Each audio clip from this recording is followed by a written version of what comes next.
Hello guys, welcome back to Gyan Varsha. आज इस discuss करेंगे सुपर एंटीजन के बारे में। चलिए स्टार्ट करते हैं सुपर एंटीजन। देखिए, पहले हम लोग नॉर्मल एंटीजन की बात करते हैं। ये हमारी क्या है, एपीसी है, ठीक है, एंटीजन प्रेजेंटिंग सेल। अब देखिए, कोई भी नॉर्मल एंटीजन आया, ठीक है, नॉर्मल एंटीजन आएगा तो एंटीजन प्रोसेसिंग सेल में क्या होगा, इसकी प्रोसेसिंग होगी, ठीक है, छोटे छोटे फ्रेगमेंट्स में टूटेगा, एंडोसोमल लाइसोसोमल प्रोसेसिंग होगी इस एंटीजन की। ये क्या है, हमारा नॉर्मल एंटीजन है।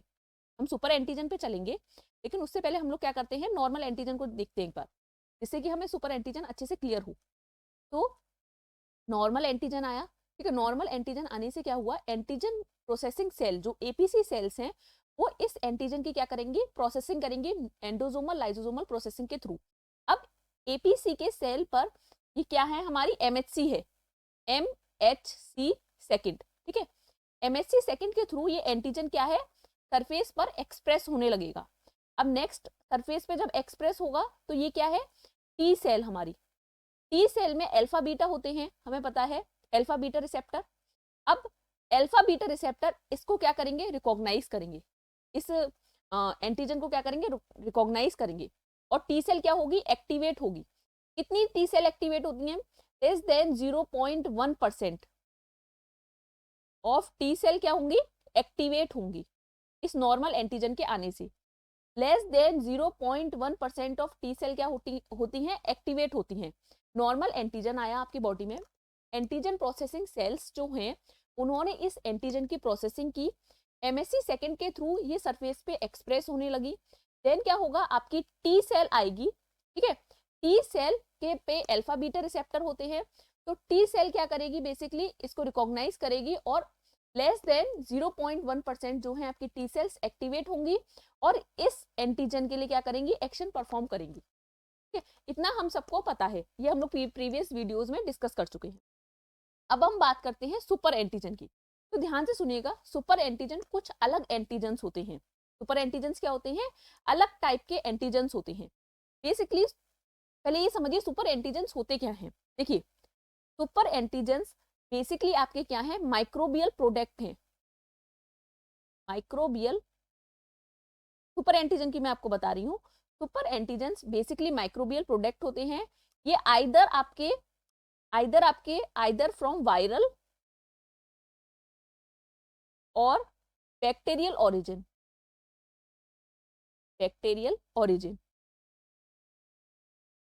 सुपर एंटीजन नॉर्मल एंटीजन से अलग होते हैं।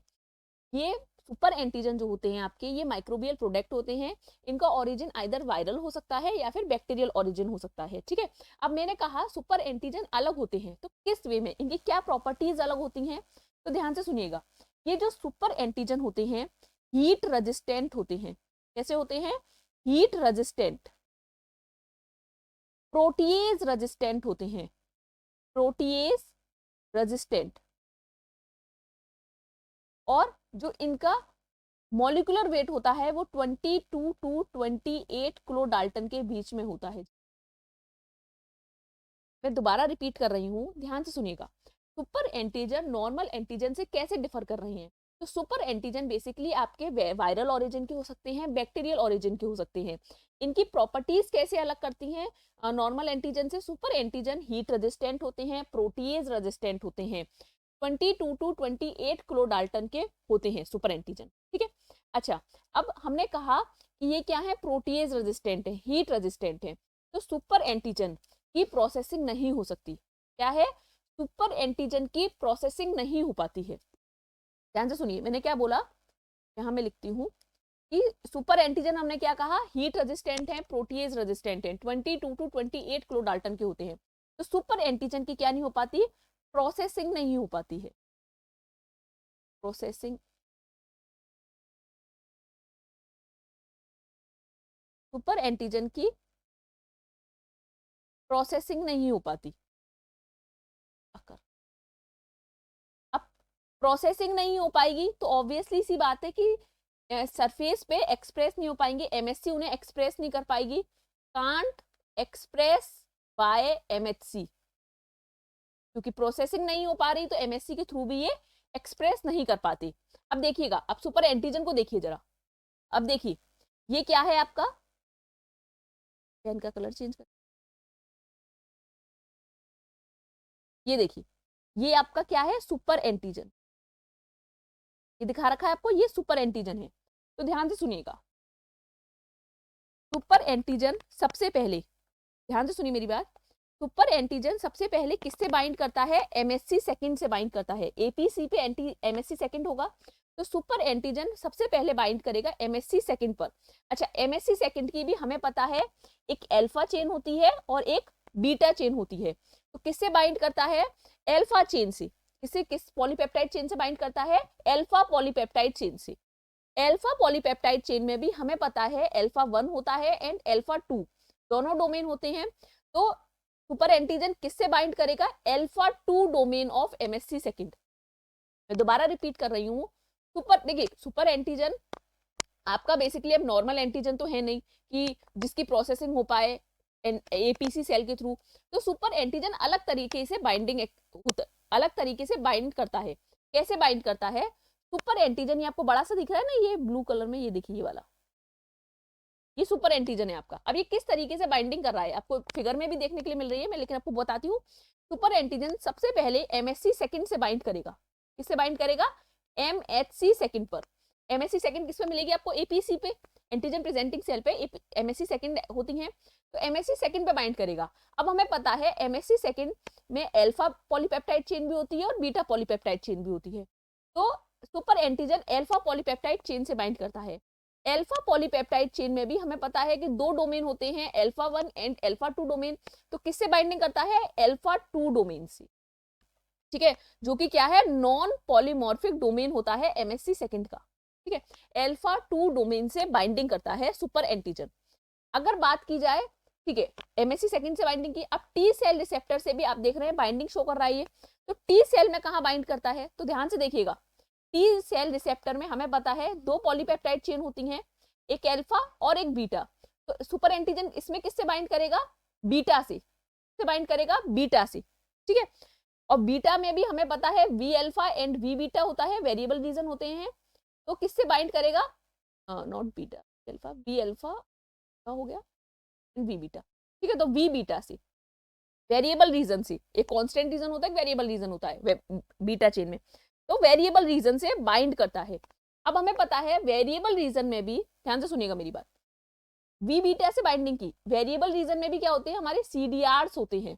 क्या होते हैं, सीडीआर्स। और कितने सीडीआर्स होते हैं, अगर आपने मेरी पुरानी टी सेल की वीडियोस देखी है तो आपको पता होगा कितने सीडीआर्स होते हैं, सीडीआर 1 2 4 होते हैं, सीडीआर 1, सीडीआर 2, सीडीआर 3, सीडीआर 4। तो जनरली ध्यान से सुनिएगा, जनरली वो किससे बाइंड करता है, सीडीआर 2 से, सीडीआर 2, ठीक है। सीडीआर 2 से भी, कई बार सीडीआर 1 से भी, जनरली सीडीआर 2 होता है, लेकिन सीडीआर 1 से भी और सीडीआर 4 से भी, बट सीडीआर 3 से कभी भी बाइंडिंग नहीं करता, सीडीआर 3 से कभी भी नहीं होती। मैं दोबारा रिपीट कर रही हूँ, देखिए मैं इस पॉइंट को लिख भी देती हूँ जिससे कि आप लोगों को ये बात याद रहे।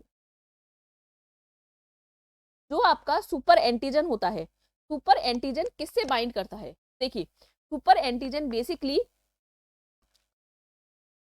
आपका बाइंड करेगा वो एमएससी सेकंड के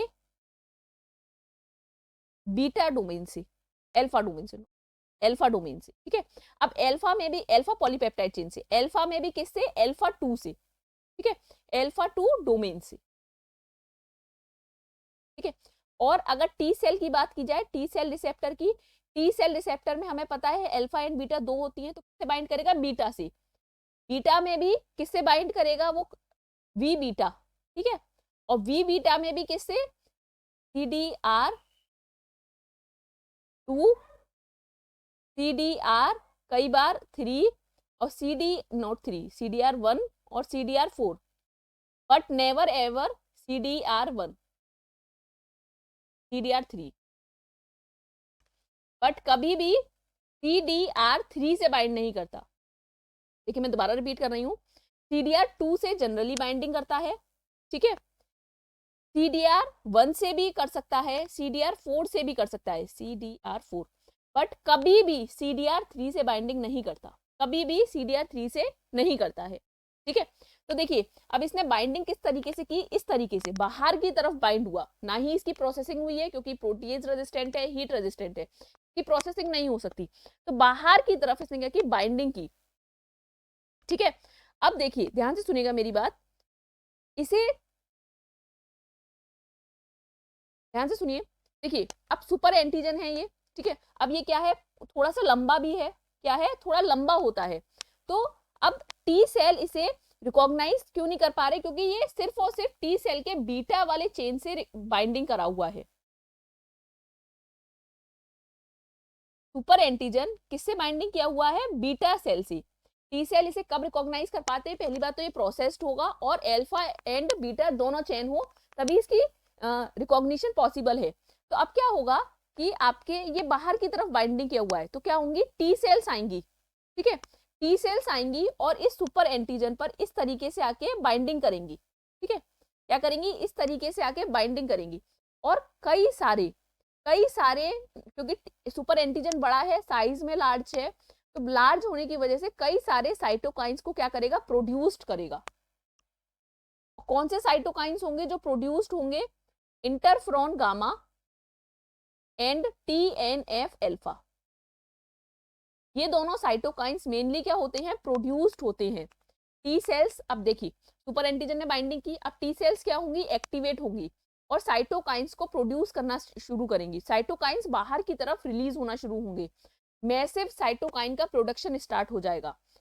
और कौन से साइटोकाइंस होते हैं, ध्यान रखिएगा ये बात, TNF अल्फा एंड इंटरफ्रॉन गामा। ठीक है, मैसिव साइटोकाइन का प्रोडक्शन होगा। देखिए नॉर्मली अगर हम बात करें, नॉर्मली हमारा कितना था, 0.1%, less than 0.1% T cell activate हुई, लेकिन सुपर एंटीजन के केस में कितनी आपकी टी सेल एक्टिवेट होती हैं, मोर देन 10%, मोर देन 10% आपकी टी सेल्स क्या हो जाती हैं, एक्टिवेट हो जाती हैं। ठीक है, मोर देन 10% टी सेल्स क्या होती हैं, एक्टिवेट हो जाती हैं, जिसकी वजह से इंटरफ्रॉन गामा और TNF अल्फा जो कि साइटोकाइंस है, साइटोकाइन का प्रोडक्शन क्या हो जाएगा, बहुत ज्यादा हाई अमाउंट में साइटोकाइन प्रोड्यूस्ड होने लगते हैं। अब बहुत ज्यादा हाई अमाउंट में साइटोकाइन प्रोड्यूस्ड हो रहे हैं तो क्या कंडीशन आ जाती है, वोमिटिंग होने लगती है, डायरिया की कंडीशन आ जाती है। ठीक है, पेन होता है बॉडी में, फीवर होता है और कई बार डेथ भी हो जाती है, समटाइम डेथ ऑल्सो। ठीक है, और इन सारे सिम्टम्स को मिला के हम बोलते हैं टॉक्सिक शॉक सिंड्रोम। इन सारे सिम्टम्स को मिला के हम क्या बोलते हैं, टॉक्सिक शॉक सिंड्रोम।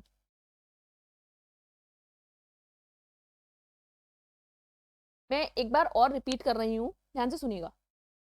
देखिए नॉर्मल एंटीजन हमें पता है, लेकिन सुपर एंटीजन बेसिकली क्या होता है, आपका अलग ही टाइप का है, सुपरमैन टाइप का है। देखिए सुपर एंटीजन बेसिकली आपका या तो वायरल ओरिजिन हो सकता है इसका, या फिर बैक्टीरियल ओरिजिन हो सकता है। ठीक है, इनकी अलग टाइप की प्रॉपर्टीज होती हैं, जैसे कि ये हीट रेजिस्टेंट हैं, ये प्रोटीएज रेजिस्टेंट हैं, 22 to 28 किलोडाल्टन इनका मॉलिक्यूलर वेट होता है। इनकी प्रोसेसिंग नहीं हो सकती, तो प्रोसेसिंग नहीं हो सकती तो MSC के थ्रू भी एक्सप्रेस नहीं हो सकते सरफेस पे। तो सुपर एंटीजन पहले देखिए MSC सेकंड से, ध्यान से सुनिए, सुपर एंटीजन MSC सेकंड से बाइंड करेंगे, MSC सेकंड में भी अल्फा पॉलीपेप्टाइड चेन से, और अल्फा पॉलीपेप्टाइड चेन में भी अल्फा 2 डोमेन से। ठीक है, अगर हम बात करें टी सेल रिसेप्टर की, तो टी सेल रिसेप्टर में बीटा पॉलीपेप्टाइड चेन से, बीटा पॉलीपेप्टाइड चेन में वी बीटा से, वेरिएबल रीजन से, और वेरिएबल रीजन में भी हमें पता है CDRs होते हैं 1 to 4 तक, तो CDR3 को छोड़ के बाकी ये किसी भी CDR से क्या है, अपना बाइंडिंग शो कर सकते हैं। अब सुपर एंटीजन बाहर की तरफ बाइंड हुआ है और थोड़ा क्वाइट लॉन्ग होता है, तो इसकी वजह से नंबर ऑफ टी सेल्स क्या होंगी, अब देखिए आपका ये सुपर एंटीजन है, ठीक है, तो ये काफी बड़ा है साइज में, तो बड़े होने की वजह से इस पे नंबर ऑफ टी सेल्स आके क्या हो जाती हैं, बाइंड होने लग जाती हैं और साइटोकाइन का प्रोडक्शन शुरू कर देती हैं। साइटोकाइन का प्रोडक्शन कौन से मेनली साइटोकाइंस होते हैं, इंटरफ्रॉन गामा एंड TNF अल्फा। ठीक है, TNF अल्फा। तो मोर देन 10% जो है आपके टी सेल्स एक्टिवेट हो जाते हैं। नॉर्मल एंटीजन में कितना हो रहा था, लेस देन 0.1%, लेकिन सुपर एंटीजन के केस में मोर देन 10% सेल्स जो है आपके एक्टिवेट हो जाते हैं, जिसकी वजह से मैसिव साइटोकाइन का प्रोडक्शन होता है, जिसकी वजह से आपके स्किन रैशेज आपको स्किन रैशेज देखने के लिए मिलती है, पेन, फीवर, वोमिटिंग, और कई बार पर्सन की डेथ हो जाती है। और इन सारी सिम्टम्स को मिला के हम बोलते हैं टॉक्सिक शॉक सिंड्रोम। अच्छा, अब एक इंपॉर्टेंट पॉइंट, क्या एमएससी फर्स्ट शो कर सकती है, जैसे हमारे एमएससी सेकंड से बाइंडिंग हुई सुपर एंटीज, क्या एमएससी फर्स्ट से हो सकती है? कभी नहीं, नेवर नेवर एवर। अच्छा, अगर बात की जाए बी सेल से, तो देखिए बी सेल से जनरली नहीं होती, लेकिन अगर आप लैब में ऐसी कंडीशन प्रोड्यूस्ड कर दें तो बी सेल से भी बाइंडिंग सुपर एंटीजन शो करता है। Again I am repeating, MSc first से कभी नहीं होती, लेकिन सुपर एंटीजन बी सेल से जनरली बाइंड नहीं करता है। लेकिन अगर आप लैब में लेबोरेटरी में कुछ ऐसी कंडीशन प्रोड्यूस कर दें तो बी सेल से भी बाइंडिंग हो सकती है सुपर एंटीजन की। ठीक है, आई होप आपको ये पार्ट बहुत अच्छे से क्लियर हुआ होगा। अब आप एक और बात ध्यान से सुनिए, देखिए दो टाइप के एंटीजन होते हैं, एक होता है एंडोजीनस सुपर एंटीजन और एक होता है एक्सोजीनस सुपर एंटीजन। आप देखिए यहाँ पे पढ़ पा रहे हैं एंडोजीनस सुपर एंटीजन, ठीक है, और एक होता है एक्सोजीनस सुपर एंटीजन। तो अगर मैं एक्सोजीनस सुपर एंटीजन की बात करूं तो एक्सोजीनस सुपर एंटीजन्स बेसिकली क्या होते हैं, ये सॉल्यूबल सिक्रेटेड बैक्टीरियल प्रोटीन्स होती हैं। क्या है? Soluble secreted bacterial proteins. जैसे कि अगर हम बात करें ग्राम पॉजिटिव की, ठीक है, अगर मैं ग्राम पॉजिटिव की बात करूं, gram positive bacteria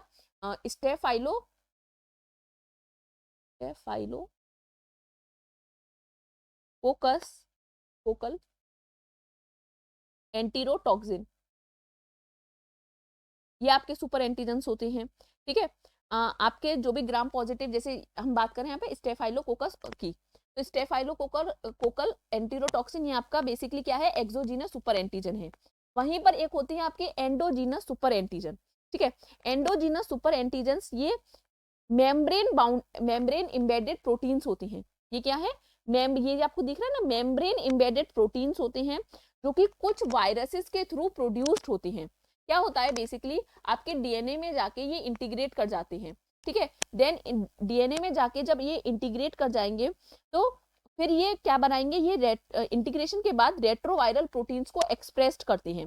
retroviral proteins जैसे ही इन्फेक्टेड सेल के मेम्ब्रेन पे एक्सप्रेस्ड होने लगती हैं तो इन वायरल प्रोटीन्स को हम बोलने लग जाते हैं एमआईस।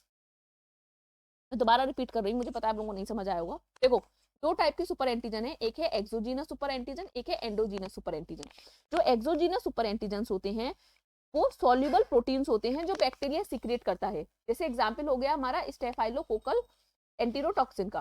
वहीं पर जो एंडोजीनस सुपर एंटीजन होते हैं ये बेसिकली क्या है, सेल मेम्ब्रेन प्रोटीन्स होते हैं जो कि कुछ वायरसेस इन्हें एनकोड करते हैं। क्या होते हैं? ये आपके सेल मेम्ब्रेन या फिर आप कह सकते हैं मेम्ब्रेन बाउंड प्रोटीन्स हैं जो कि वायरसेस इन्हें एनकोड करेगा और मेमेलियन सेल्स क्या हैं, इनसे इन्फेक्ट होंगी। तो बेसिकली आपके डीएनए में जाके ये इंटीग्रेट कर जाते हैं। इंटीग्रेट करने के बाद ये क्या करते हैं, ये रेट्रोवायरल प्रोटीन्स को एक्सप्रेस करने लगेंगे। भाई मेरी सेल है, ठीक है, इसकी सरफेस पे क्या होगा, रेट्रोवायरल प्रोटीन अब क्या होने लगा, एक्सप्रेस्ड होने लगा। और ये जो रेट्रोवायरल प्रोटीन है, वायरल प्रोटीन है, इन्हें मैं बोलती हूँ MIs. MIs means minor lymphocyte, not MI, ML, minor lymphocyte stimulating, minor lymphocyte stimulating.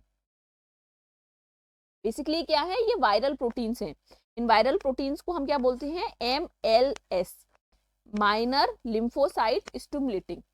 ठीक है, ये वायरल प्रोटीन्स होती हैं।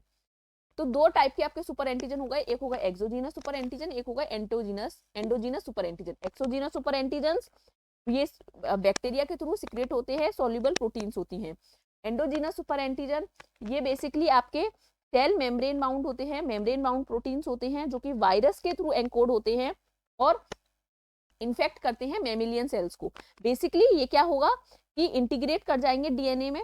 ठीक है, जैसे सपोज कीजिए माउस का डीएनए है तो उसमें जाके इंटीग्रेट कर गया और इंटीग्रेट करने के बाद ये रेट्रोवायरल प्रोटीन्स को एक्सप्रेस्ड करने लगते हैं इन्फेक्टेड सेल की सरफेस पर। ठीक है, और इन वायरल प्रोटीन्स को हम बोलते हैं MLS, minor lymphocyte stimulating proteins.